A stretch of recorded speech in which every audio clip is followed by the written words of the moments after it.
And sometimes you had odd characters hanging around, like the one who had been standing at the far end of the lock wall for the last 5 minutes. He didn't look like a jumper, but you could never be sure. Not a business type, too scruffy, but too normal-looking for a vagrant or an alcoholic. Reg checked through the binoculars he kept ready for the kingfisher. A clean-shaven bloke in his 50s who spent some time looking up and down the river as if he had lost something or was waiting for someone to appear. But there was no one else about, and when the man began to walk towards the little chalet that Reg viewed as his home from home, he reached under the desk and felt for the iron bar that would double as a baseball bat if the need ever arose. You couldn't be too careful. "Afternoon." Reg nodded, not getting up from the desk, and waited.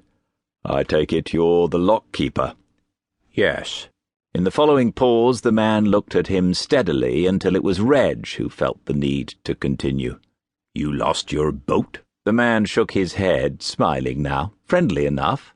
"Only we don't get many visitors on foot, if you see what I mean." "Oh, right, I'm parked down at the lay-by. I took a shortcut across the field." "Well, I hope you walked round the edge. He ain't the happiest of farmers." "Right, I'll bear that in mind. I'd like to ask you a couple of questions." "Ah, I see. Well, before you start, we had all this out last year.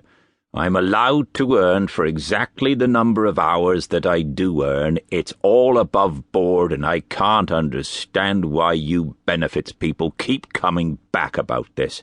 You check with the Environment Agency office in Kings Lake and don't come bothering me again."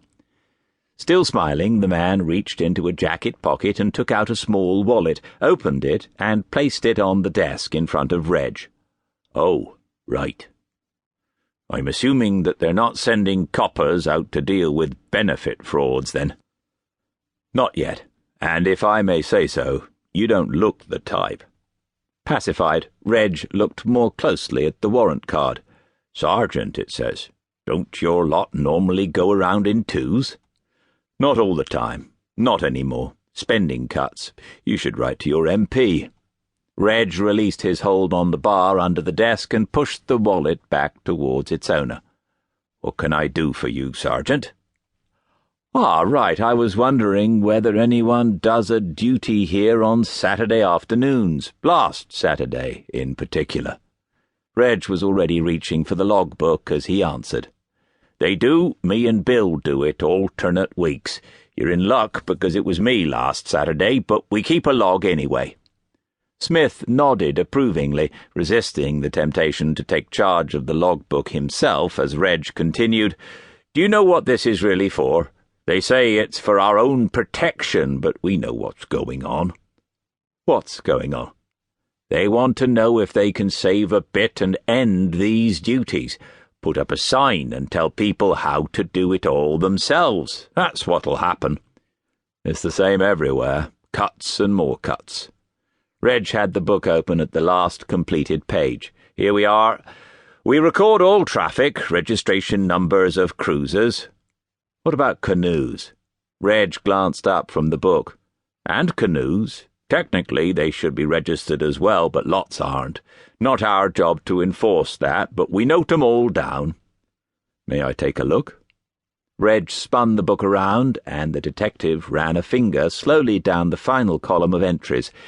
At some of them he stopped and read across the page, looking at the times recorded. "This is really helpful. You had several canoes through that afternoon. I'm looking for one in particular." "Fire away." "Probably a 2-man canoe, but only one occupant, a man in his 30s. Probably had a rucksack or some sort of camping gear in the boat as well.